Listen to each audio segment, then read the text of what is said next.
सबसे पहले पराग भाई मैं जानना चाहता हूँ कि आपकी जर्नी क्या है। मैं एक छोटे से टाउन मोदी नगर से बिलोंग करता हूँ जो गाजियाबाद और मेरठ के बीच में पड़ता है। वहाँ मेरी पैदाइश हुई थी, वहीं पे मैंने पढ़ाई की। मैंने बी फार्मा किया है, एमबीए किया है। मैंने जब बी फार्मा करता था तो मॉडलिंग शोज काफ़ी किए थे मैंने। बॉम्बे आ गया, बॉम्बे में आने के बाद स्ट्रगल शुरू की। वहाँ पे मॉडलिंग के काफ़ी असाइनमेंट्स मिले मुझे, एक दो बड़े ब्रांड्स के भी किए। वहाँ से मेरे ऊपर नज़र पड़ी कुछ काफ़ी कोरियोग्राफर्स और डिज़ाइनर्स की। बट अनफॉर्चुनेटली उस टाइम पे वहाँ पे थोड़ा सा आदमी से प्यार करता हूँ वाली बात है। तो मुझे ऑफर आया कि ये डिज़ाइनर है और ये बहुत बड़े कोरियोग्राफर हैं, उनको आप पसंद आए हो और आप उनसे मिलो और आप है ना बहुत बड़े मॉडल बन सकते हो। भाई मैं अभी की सिचुएशन पे आता हूँ, जैसे अभी बेड है जो उसकी दूसरी तरफ अभी खाली है। वो कितना मुश्किल था वो खालीपन की आदत डालना। नहीं ना कभी डलेगी। लाइफ के एक और पहलू पे आते हैं। जब आपने भाभी को देखा, शिफाली मैम को, अभी मैं इन फोटोज को देख रहा था बस ऐसे रैंडमली ऐसे। क्या है इन फोटो में? जिंदगी।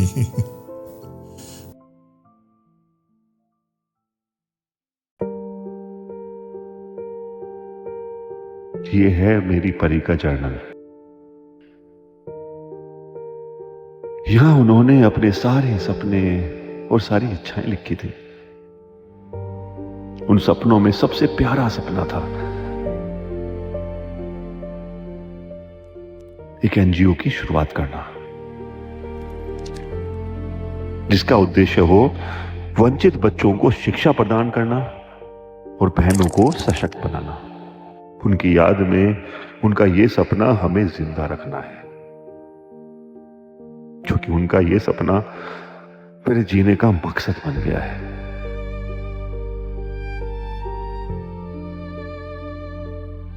परी, I love you so much baby. I love you so much बाबू।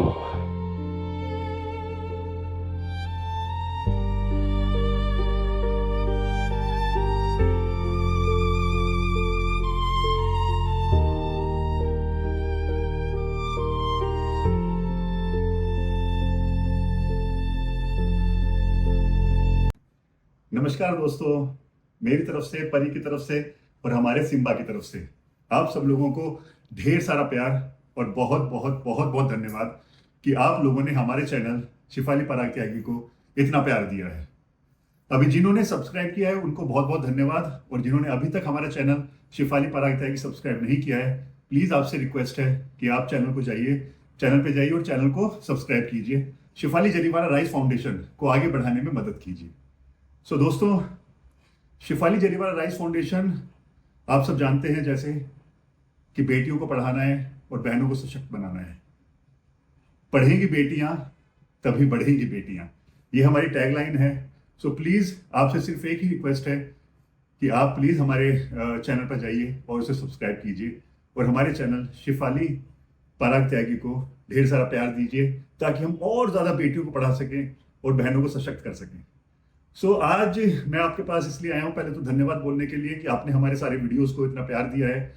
और हम आज जो वीडियो डालने जा रहे हैं वो एक रिक्वेस्ट आ रही थी सब लोगों की कि पराग सर आपकी जर्नी क्या है। मैं एक छोटे से टाउन मोदी नगर को बिलोंग करता हूं, तो वहां से बॉम्बे आया, मेरी स्ट्रगल की कहानी। मैं ये नहीं बोलूंगा स्ट्रगल की कहानी, मैं ये बोलूंगा परी से मिलने की तैयारी। सो परी से पहले मैंने क्या क्या तैयारियां की थी टेक्निकली, उसके बारे में हम लोग बात करेंगे, मेरी उस जर्नी के बारे में। सो दोस्तों प्लीज आइए, चलते हैं उस जर्नी पर, परी से मिलने की तैयारी। और हाँ, प्लीज वापस आपको रिक्वेस्ट करता हूं कि आप शिफाली जरीवाला राइस फाउंडेशन को हेल्प कीजिए। पढ़ेंगी बेटियां तभी बढ़ेंगी बेटियां। अब चलिए हमारी जर्नी की तरफ। Thank you. I love you. सबसे पहले पराग भाई मैं जानना चाहता हूँ कि आपकी जर्नी क्या है। मेरी जर्नी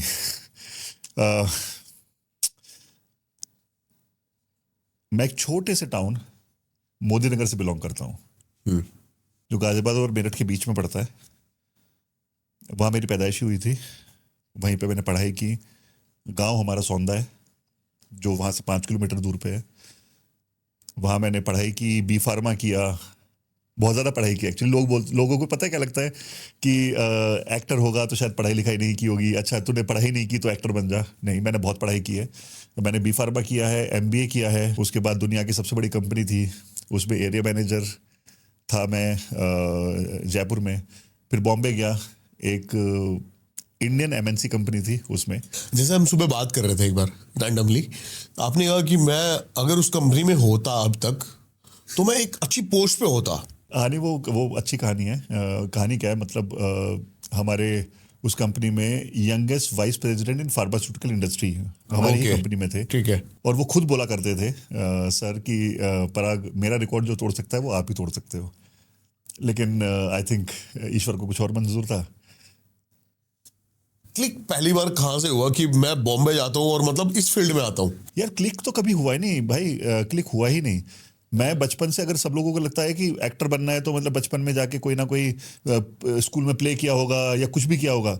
आप विश्वास नहीं मानेगा, कोई विश्वास मान भी नहीं सकता इस बात को कि मैं स्कूल में कभी भी है ना एक पोयम तक नहीं पढ़ी। स्टेज के ऊपर जाके स्टेज पे जाते थे तो ऐसे ऐसे हाथ कांपते थे। कोई थिएटर ज्वाइन नहीं किया कभी? नहीं, पहले की बता रहा हूँ मैं, स्कूल की अच्छा, बात कर रहा हूँ। ओके। तो स्कूल में ऐसे थर कांपता था। लाइफ में सिर्फ एक ही बार स्टेज पे गया था। मेरा स्कूल का नाम है Tulsiram Maheshwari public school, TRM public school. तो हमारे प्रिंसिपल ने बुलाया था, हमने कुछ हरकत कर दी थी और स्टेज पे बुलाया था थप्पड़ मारने के लिए। तो पहली बार तब स्टेज पे गया था। सोचा भी नहीं था कभी कि एक्टर बनना है। बस इतना था कि जब जो जॉब कर रहा था ना तो संतुष्टि नहीं थी, खुशी नहीं थी। कहीं ना कहीं कुछ चीज़ मिसिंग होती है ना। अच्छे पैसे कमा रहा था, अच्छी सक्सेस थी, हर चीज़ थी, लेकिन खुशी नहीं थी कुछ। तो आई थिंक ईश्वर ने जो माइंड में डाला कि भैया आप कोशिश करो इस फील्ड में। तो मैंने बोला बड़ी हिम्मत करके मम्मी को और डैडी को बोला कि एक्टिंग में जाना है। एक्टिंग में नहीं, मैंने मॉडलिंग में जाना था। मॉडलिंग में क्योंकि जाना मैं, हाँ, मैंने जब बी फार्मा करता था तो मॉडलिंग शोज काफ़ी किए थे मैंने, कि मॉडलिंग करनी है, थोड़ा पता है उसके बारे में। कोई पिक्चर है उस टाइम की? मुझे डाउटफुल होगी कि होगी अभी। ओके। होगी तो मैं आपके पास ठीक है भिजवा दूंगा। तो उस टाइम पे ये था कि चलो मॉडलिंग शायद कर सकते हैं हम लोग, एक्टिंग का सोचा ही नहीं था। वो भी एक बहुत इंटरेस्टिंग कहानी है। तो बोला, मम्मी को बताया, डैडी को बताया, बट बहुत ही सरप्राइजिंग है कि बहुत ज़्यादा उन्होंने मना नहीं किया। उन्होंने बोला बेटा तुझे जो अच्छा लगता है वो कर। और छोटे से टाउन के होने के बावजूद वो सोच रखना बड़ा मुश्किल होता है। एक अच्छे लेवल पे आप उस टाइम पे जॉब कर रहे हो, आप अच्छी कमाई कर रहे हो, आपका फ्यूचर बहुत अच्छा है, उसके बावजूद डैडी मम्मी ने मतलब हाँ किया, मतलब मेरे लिए बहुत बड़ी बात थी। मम्मी तो चलो आप हमेशा ब्लेस्ड थे।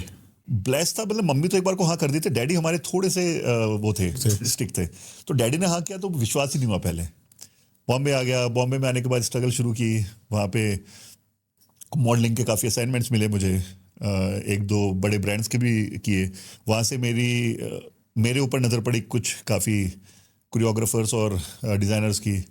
बट अनफॉर्चुनेटली उस टाइम पे, आज है नहीं है, वहाँ पे थोड़ा सा I don't know should I से नहीं, बोलो क्या? आदमी से प्यार करता हूँ वाली बात है।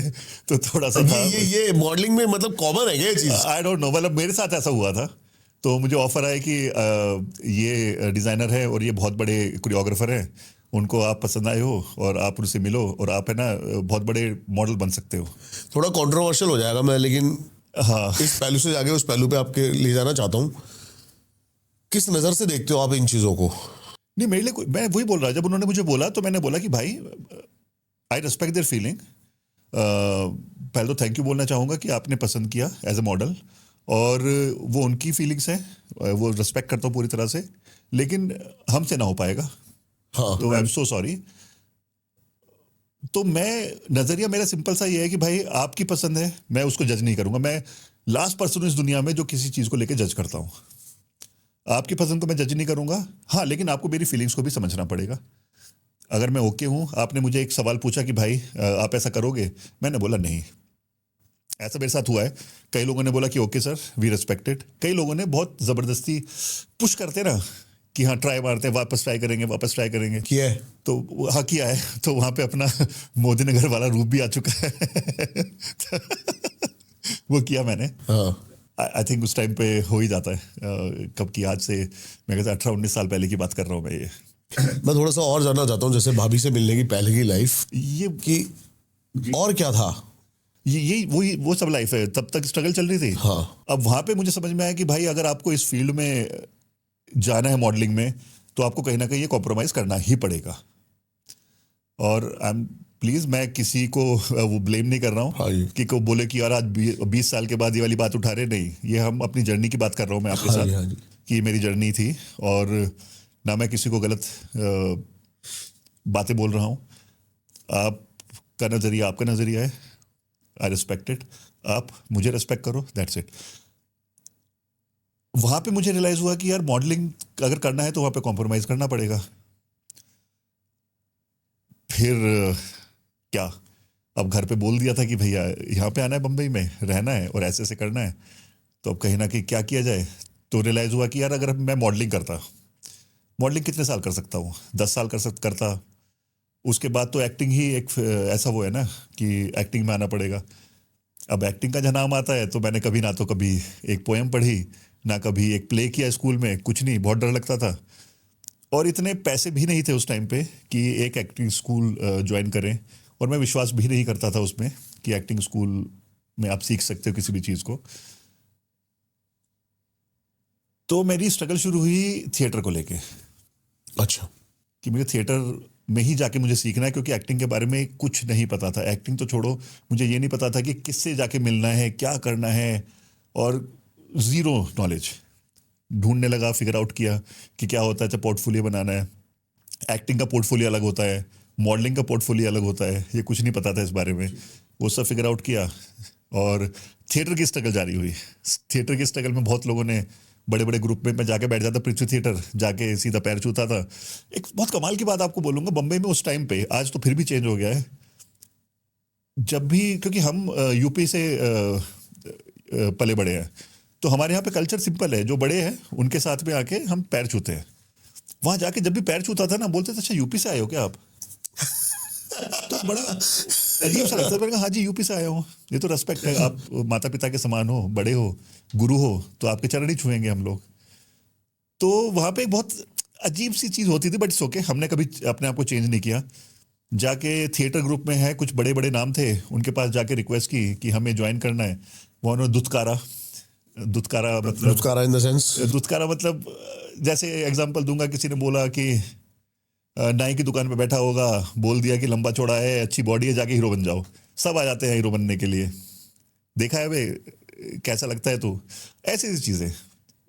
फेस पे ये मैं फेस पे बोल रहा हूँ, और ये मैं फिल्मों की बात नहीं कर रहा हूँ या सीरियल के किसी प्रोड्यूसर की बात नहीं कर रहा हूँ, मैं थिएटर के लोगों की बात कर रहा हूँ।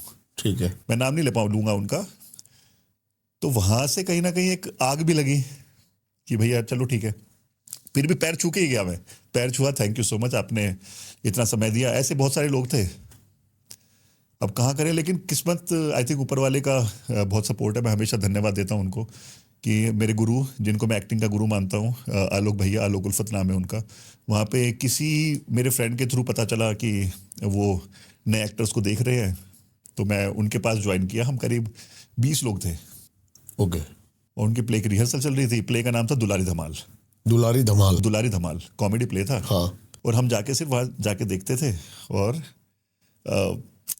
बहुत मेरे लिए बहुत अच्छी फीलिंग थी कि अच्छा ऐसा होता है थिएटर। बहुत नई फीलिंग भी थी।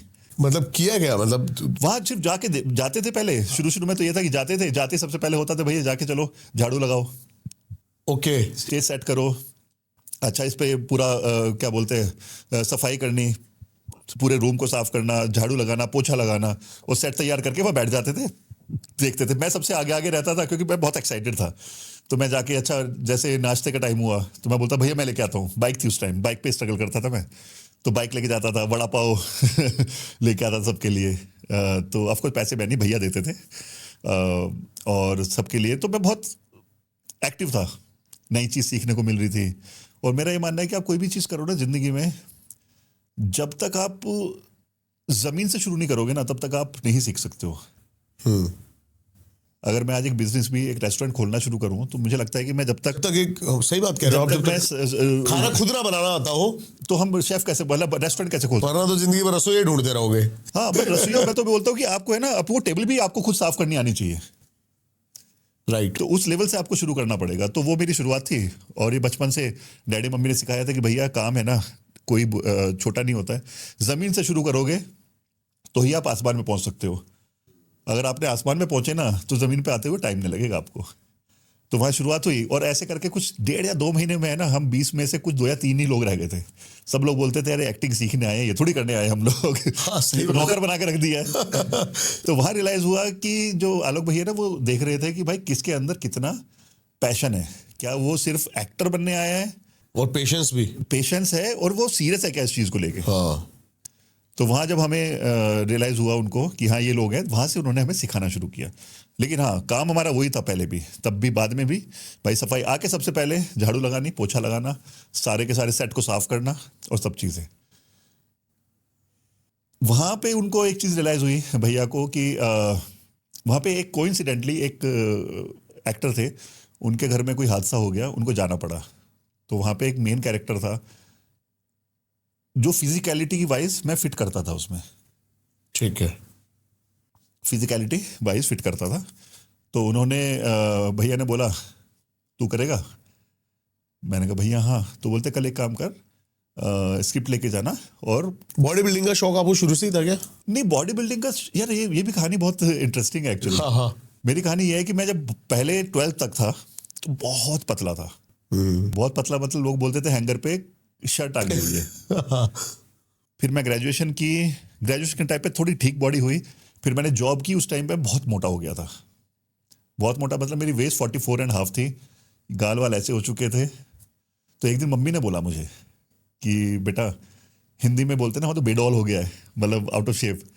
तो मैंने कहा मम्मी ने बोला बेडॉल हो गया मतलब गड़बड़ हो गई है। माँ के लिए तो बेटा हमेशा स्वस्थ होता है। स्वस्थ ही होता है, मतलब नहीं बोलता नहीं तू कमजोर है। हाँ, कमजोरी अरे है। तू बेटा खा नहीं रहा खा है, ले तो और कुछ मतलब यार। मैं अगर मम्मी ने बोला है तू थोड़ा मोटा हो गया, बेडॉल हो गया, मतलब गड़बड़ हो गई है। उस दिन से मैंने वापस बास्केटबॉल खेलना शुरू किया और 6 महीने में मैं नॉर्मल हो गया था, फिट हो गया था। तो वहाँ से बॉडी बिल्डिंग तो नहीं थी, ऑफकोर्स फिट था मैं, ठीक है। लेकिन बॉडी अच्छी थी, फ्रेम अच्छा था। हाँ। तो वहाँ से अपना ये सब चलता रहा। तो हम आए फिर भैया के उस पे। तो आलोक भैया का प्ले था उसमें भैया ने बोला कि ये उसको जो जाना पड़ गया है उस एक्टर को, तो ये तू करेगा? मैंने कहा हाँ जी भैया। तो कल याद करके आना लाइन। मैंने कहा भैया लाइन तो याद है। तो बोलते लाइन याद क्या? मैंने कहा भैया जिस दिन मैं आया था ना उस दिन मैंने पूरी स्क्रिप्ट को फोटोकॉपी करा के अपने पास लेके गया था, और जितने भी कैरेक्टर्स हैं ना मैंने सब कैरेक्टर के डायलॉग याद किए हुए हैं, इवन लड़की जो है ना उनके भी कैरेक्टर के याद किए हुए हैं। क्या बात कर रहा है? मैंने कहा हाँ। अच्छा बोल के सुना। मैंने फटफट करके बोल दिया और वो हंसने लगे। मैंने कहा भैया बहुत बुरा किया है। वो कहते बहुत बुरा नहीं, बहुत ज़्यादा बुरा किया है। तो मैंने कहा भैया नहीं कर रहा मैं। वो कहते नहीं तू ही करेगा। डेडिकेशन देखा उन्होंने कि मैं पहले दिन स्क्रिप्ट लेके गया, पढ़ने लगा। मुझे कहाँ आती थी एक्टिंग क्या होती है, मुझे नहीं पता था इस बारे में। वहाँ से वो जर्नी कर लेगा ये उनको ये। हाँ, उनको ये था कि वो जब डायलॉग उसने सबके याद किए हुए हैं। उन्होंने पता है हर एक्टर के डायलॉग पूछे मुझे। अच्छा इसका डायलॉग सुना, अच्छा इस कैरेक्टर का सुना, मैंने सबके सुना दिए। तो इम्प्रेस हो गए कि यार ये लड़के में चाहत है करने की। सी क्राफ्ट तो आप सिखा सकते हो, लेकिन वो बीज होना बहुत जरूरी है। आप बीज नहीं होगा, पानी देते रहोगे, फायदा नहीं ना कुछ भी। सही बात है। तो उन्होंने देखा बीज है, थोड़ा पानी दूंगा तो वृक्ष वो बन जाएगा। बन जाएगा। तो उन्हें ये लगा उनको। उसके बाद वहां से फिर एक्टिंग की जर्नी शुरू हुई। उसके साथ साथ मैं ऑडिशन देता था। ये बात मैं कर रहा आपने हूँ बताया 7,000 प्लस ऑडिशन दिए। हाँ, तो मतलब 2003-4 की बात, 4-5 की बात कर रहा हूँ। तो इतने पैसे नहीं थे कि उस टाइम पे मोबाइल का कैमरा नहीं हुआ करता था। तो एक एक्टर का सबसे अच्छा दोस्त जो होता है ना वो कैमरा होता है। अगर आप उसके दोस्त नहीं बन पाए तो आप लाइफ में नहीं बन सकते एक्टर। तो सिर्फ एक ही तरीका था कि भाई सुबह सुबह जिम खत्म करना, ट्रेन पकड़ना। उस टाइम पे महालक्ष्मी और तारदेव में ऑडिशन हुआ करते थे, एड्स के, सीरियल्स के, सब चीज़ों के। वहाँ जाना और एक एक ऑडिशन देना, कैमरे के सामने टेक्निकली फ्री होना, सीखना कि भाई कैमरे में मोबाइल तो था नहीं अपने पास ऐसा। सही बात। आज तो लोग क्या करते हैं, मोबाइल ऑन करते हैं और अपना चालू हो जाते हैं। तो आधे से ज्यादा कंटेंट क्रिएटर इसी चीज से तैयार हुए हैं। तो टेक्निकली तो उस टाइम पे ये जर्नी थी मेरी, मतलब बहुत। मैं भी इसी चीज से तैयार हुआ हूँ। तो जर्नी ये थी। तो वहां से फिर अपना ऑडिशन देना शुरू किया। करीब 7,000 ऑडिशन दिए होंगे मैंने। तब जाके पहला रोल ऑफर किया था कुछ इस तरह करके एक शो था बालाजी का, एकता मैम ने, उसमें मैं एक भाई का कैरेक्टर प्ले किया था। वहां से जर्नी शुरू हुई। बस एक चीज सीखी थी मैंने, हाँ, आलोक भैया का एक वर्ड जो मुझे आज तक याद है और मैं सबको बोलना चाहूंगा, प्लीज सब याद रखिएगा, कोई काम छोटा नहीं होता है, और आप जो भी काम करो ना वो दिल से करो, शिद्दत से करो। आपको कोई आदमी 100 रुपये देता है ना, उसको 1000 रुपये का काम करके दो। और कोई भी शॉट जो होता है ना एज एन एक्टर, वो एनजी नहीं होता है। मैं आपके पीछे खड़ा हूँ, क्लोज आपका चल रहा है, लेकिन मैं पीछे खड़ा हूँ, तो लोग क्या करते हैं ना, एक्टर्स, वो अपनी रिएक्शन छोड़ देते हैं। वो ये नहीं सब, उनको लगता है कि नहीं क्लोज तो उसका चल रहा है ना, मैं ऐसे ऐसे देखता रहूंगा। नहीं भाई, वहां पे भी आप अपनी रिएक्शन को पकड़ के रखो, जो मेरे साथ हुआ। ठीक है, तो मैं समझ रहा हूँ ये बात आपकी। समझ रहे हो ना, मैं बोल रहा हूँ, आई थिंक एक्टर लोग समझ सकते हैं इस चीज को। लोग छोड़ देते हैं अपनी रिएक्शंस, मैंने कभी नहीं छोड़ा। वाह, क्या एक्टिंग कर रहा है, वाह। ओम शांति ओम। तो वहां से वो हुआ था। तो उसके बाद मुझे याद है अभी भी, मेरे पास फोन आया कि एकता मैम ने आपको बुलाया है। मुझे लगा प्रैंक कॉल है, क्या है। वहां पे क्या है ना, कई बार क्रिएटिव्स है ना, बड़ी मस्ती करते थे एक्टर्स के साथ। मुझे लगा मस्ती कर रहे होंगे, फिर मुझे लगा यार छुट्टी है, क्या करना है, हो सकता है। तो मैं डरते डरते पहुंचा, बालाजी हाउस में एंटर किया, और नीचे नाम था मेरा। अच्छा, मैंने कहा मैं पराग त्यागी, और 5th फ्लोर पे जाना है मैम के पास। हाँ हाँ, ऊपर का। वहाँ थोड़ा विश्वास हुआ कि हाँ वाकई में शायद है ऐसा। वहाँ वेट किया कुछ टाइम, तो एकता मैम आई, उन्होंने देखा पराग आपका वो शॉट था, आप डिनर टेबल का, आपकी रिएक्शन बहुत अच्छी लगी, और निवी थी उस टाइम पे, तो उनको बोला गिव हिम अनदर शो। तो पवित्र रिश्ता हुआ, और पवित्र रिश्ता से लाइफ आपकी लाइफ चेंज हो गई। वहाँ से फिर मैं एक हाउस होल्ड नेम बन गया, और पूरी की पूरी ज़िंदगी चेंज हो गई। तो इसलिए मैं सबको बोलता हूँ यार, कोई भी शॉट होना एज एन एक्टर क्या, मैं बोलता हूँ लाइफ में कोई भी इंसान को एक भी शॉट को है ना, बिकॉज हर आदमी ना अपनी अपनी ज़िंदगी जी रहा है, हर आदमी एक्टिंग ही कर रहा है ना टेक्निकली। भले आप अपने पेरेंट्स के सामने आपका एक अलग बिहेवियर है, अपने दोस्तों के सामने अलग है, अपने बॉस के सामने अलग है, गर्लफ्रेंड के सामने अलग है, गर्लफ्रेंड के सामने अलग है। बिल्कुल सही कह रहे हो, कर रहे हो, लेकिन जियो तो उसको पूरी पूरी शिद्दत के साथ, पूरी शिद्दत से जियो, ईमानदारी के साथ जियो, ईमानदारी के साथ जियो। तो यहाँ से मेरी लाइफ चेंज हुई है, और उसके लिए बहुत बहुत बहुत बहुत धन्यवाद बोलना चाहता हूँ मैं ऊपर वाले का।